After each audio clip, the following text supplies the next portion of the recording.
from? Going up, hey, where you from? Hey, going up, hey, going up. Oh, sauce it down, you too much, ain't enough, ain't enough. Where you from?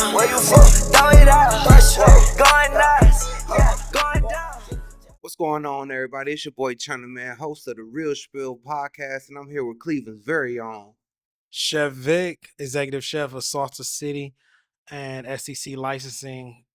Heard that. All right, so Vic, tell us how you got started. So we started back in Kent State University. We created our first signature sauce, the Diete sauce. We created that back in '09. Oh no. '09, yeah.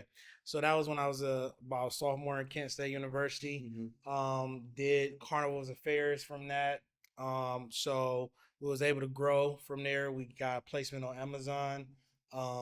We started doing carnivals and fairs. We started off it was called Vic Fries. Vic Fries. It was called Vic Fries. So I would go to carnivals and fairs around Northeast Ohio with a turkey fryer, you know what I mean? And I would fry up French fries and put my signature sauce on them. And it just became more and more popular. People started buying the sauces in gallons. We started supplying sauces to different restaurants throughout the city. It was kind of like a white label deal. Yeah. So, I mean, big restaurants, we going in the back of the restaurant selling off sauces. It was crazy. Man, right, that's crazy. Yeah, it was crazy, man. Yeah. Trapping sauces. We was trapping. Yeah, we was for trapping. sure. And then, so we was doing that. And then I graduated, got the job and stuff, but I really wasn't like satisfied with everything. I still had that entrepreneurship spirit. From there, we got placement in Ohio City Galley. And that's when I first got my position as the executive chef over the whole thing. And then from there, it just blew up. I mean, we got contracts with the Browns, the Cavs, multiple sponsorships. We did the NFL draft. We did the NBA All-Star games. So it's just a long list of stuff, man. Won Golden Spoon Awards, executive chef awards all around. That's So cool. it's just a blessing. That's cool. Just being able to get out here and do it. So we did a little research on you, and we see that you got your master's in clinical mental health. Yes. Clinical mental Yes, health. clinical mental health. So I do have a master's degree in clinical mental health. I was in my doctorate program when we got the West 25th location. Okay. So I was literally sleeping in there, waking up, writing papers, 20, 30-page papers. Yeah. And then I was cooking chicken, went crazy, man. Right. So that eventually I burnt out on that. So I had to stop the schooling. But yeah, I got that But master's. you got your master's. Yeah, I got the master's in that. I Yeah, mean, definitely.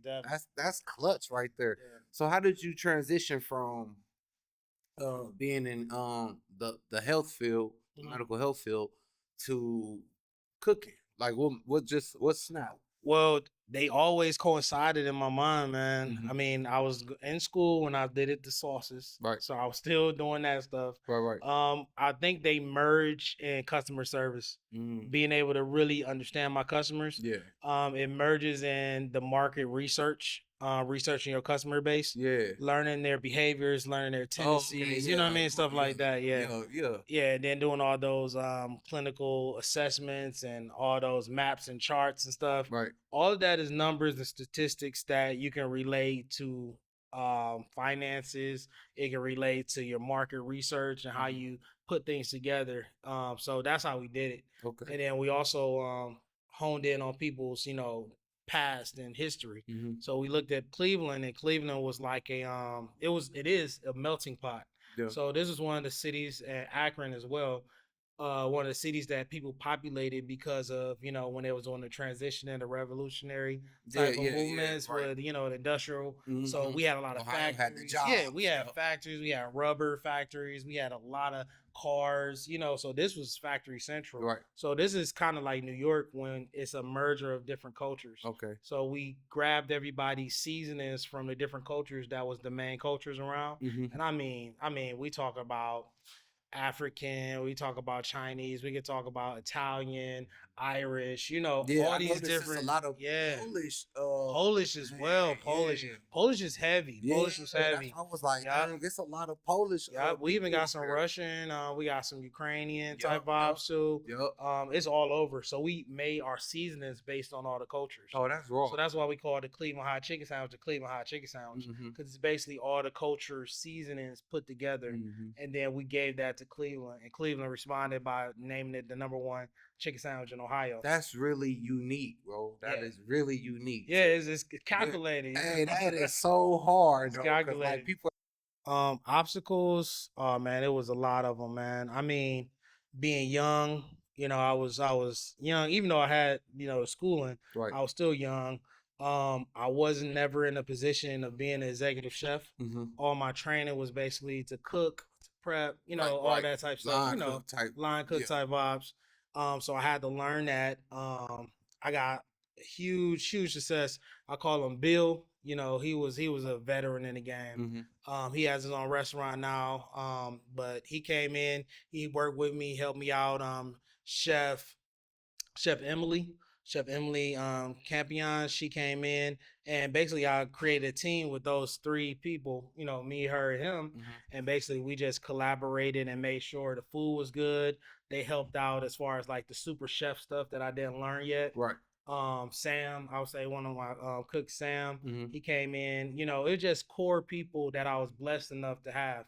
Because, the work field is hard. Yeah, yeah, yeah. You don't get good people Right, a right, lot right. of times. Exactly, But exactly. I was blessed with a nice core team Right. that was able. With good work yeah, ethic, yeah. too, yeah. My cousin Tanish, Mhm. everybody. Little Jeff, that was he was only 13, 14 when we got him. Show enough? Yeah, we got him straight. He was walking around. He had his little clique. Yeah. We Right, got him right, out right. because we was on West 25th, so they came out of the West 25th apartments, man.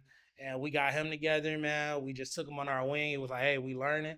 And he was with me for years. Oh. Yeah, years, man. Took them out the streets. Hey, Hey, man, that's beautiful. yeah, and That's we did that with a numerous young people.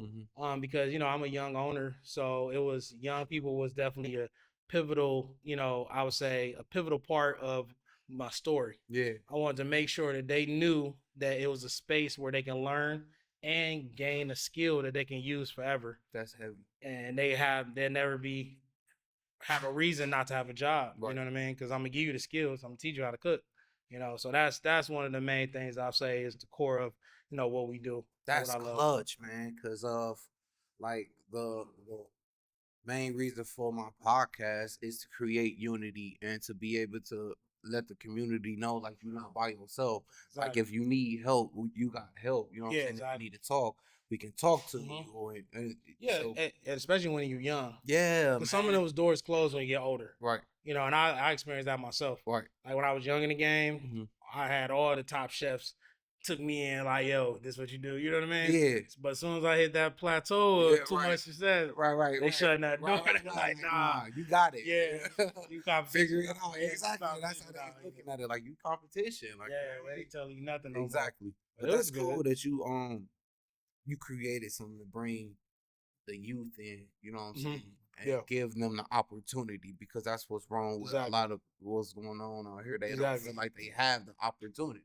Yeah. Like, this is only what the only thing to offer is the streets, you know what I'm saying? Exactly. Unless it takes us to Mhm. to go out there and pull them and be like, no, there's more to it than this. Yeah, you because know the what I'm streets saying? always got his arms open wide. Exactly. It's ready to, Right. I'm swallow talking them up. about You know what I'm what? saying? It's Oh. ready.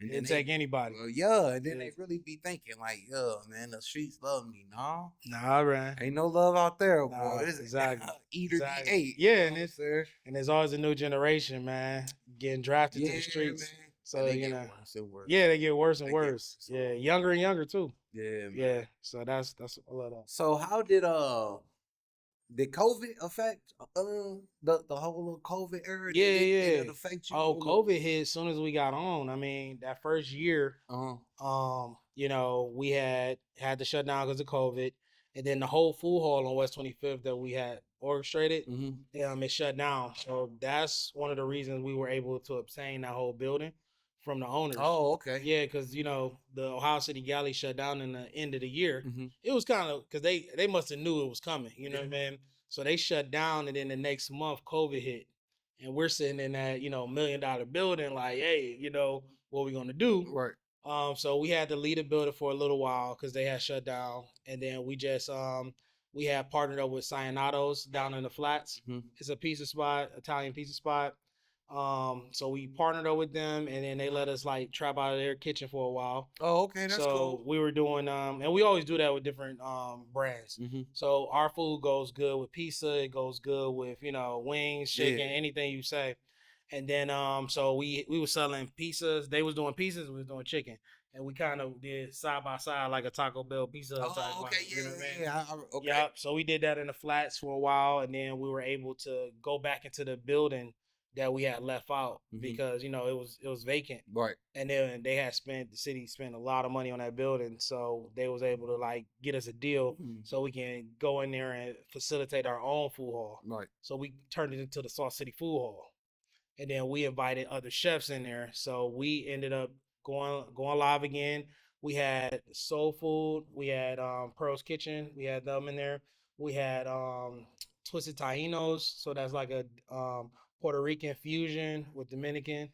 So we had that in there. We had the vegan club was in there. Mm-hmm. And then we had a pizza shop. We had Good Meal James Pizza. So we had like 5 different restaurants that we had put in there with us. Right. And we rocked it out. Yeah, that's we hard. rocked it out. So That's we created hard. our own food hall. Right. I was going to say, well, that's a lot of revenue coming in. Yeah, it was You know what I'm crazy. saying? Yeah, it was crazy. Yeah. Especially during that time, because people thought that it was over with.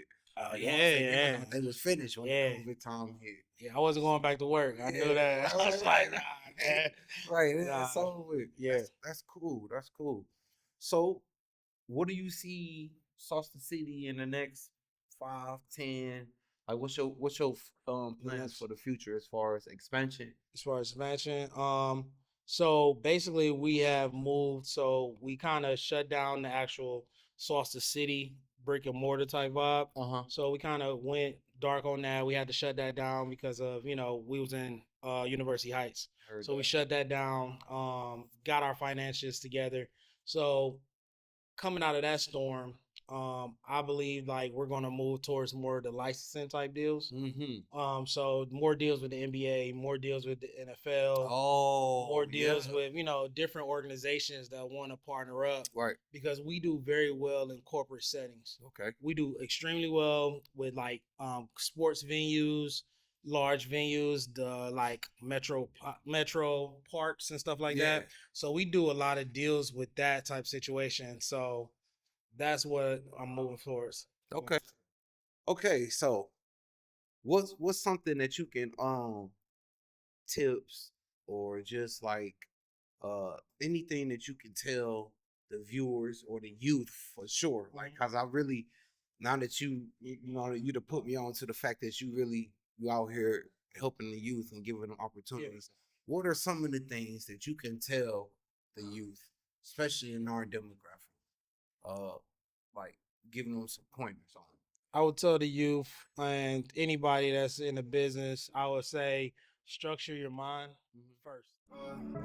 Sauce, sauce, sauce, sauce, sauce,